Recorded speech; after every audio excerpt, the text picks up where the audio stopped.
आलेल्या लॉकडाऊनमुळे अनेक गोष्टी बंद पडल्या। वर्क फ्रॉम होम सुरू झालं, तसंच लर्न फ्रॉम होम सुद्धा सुरू झालं। देशभरातल्या शाळा बंद झाल्या आणि परिणामी शाळा व्यवस्था ही पारंपरिक वर्गांमधून डिजिटल प्लॅटफॉर्मवर स्थलांतरित झाली। एक प्रकारे आभासी वर्गांमधून हे शालेय शिक्षण द्यायला सुरुवात झाली।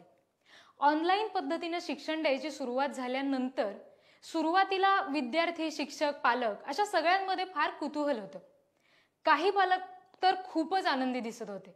यामागचं कारण असं की मुलांना सकाळी लवकर उठवणं, त्यांची तयारी करणं, जेवणाचे डबे तयार करणं, त्यांना वेळेवर शाळेत सोडणं, ही सगळी कामं टळली होती। शिवाय प्रचंड इच्छा असूनही वेळेअभावी आपल्या मुलांच्या शाळेत जायला मिळत नसणाऱ्या पालकांना शिक्षक आपल्या मुलांना काय आणि कसं शिकवतात हे पाहण्याची प्रत्यक्ष संधी सुद्धा मिळाली।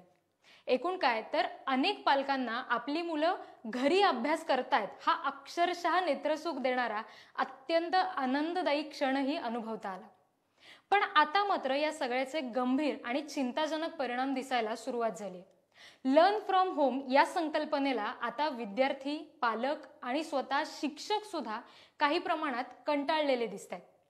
विद्यार्थ्यांचा वाढता स्क्रीन टाइम, वाढता आळशीपणा, ऑनलाईन क्लास आहे असं सांगून तास चालू असताना मध्येच खेळले जाणारे मोबाईलवरचे गेम्स, केलं जाणारं चॅटिंग, मध्येच येणारी डुलकी, शिवाय तास चालू असताना मध्येच कॅमेरा बंद करून तासाभराने थेट हजेरी लावण्यापुरतच दाखवली जाणारी उपस्थिती, या सगळ्या बाबींच्या तक्रारी पालकांप्रमाणेच आता शिक्षक सुद्धा करतायत।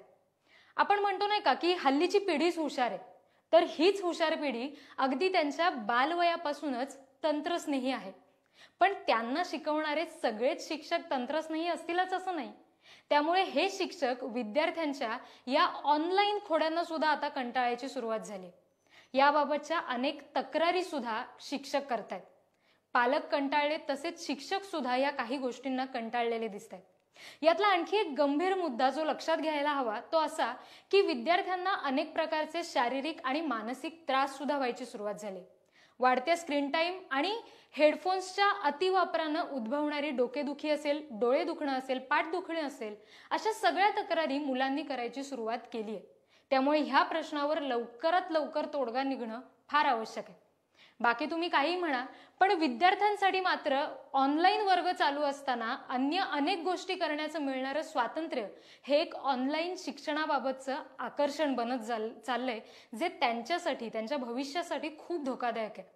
त्यामुळे हे जर थांबवायचं असेल तर आत्ताच या सगळ्या बाबींकडे गांभीर्याने लक्ष द्यायला हवं आणि एक सुजाण पालक म्हणून आणि विद्यार्थ्यांचं भविष्य चांगलं व्हावं म्हणून याबाबतचं एक खास नियोजन करणं सुद्धा फार आवश्यक आहे।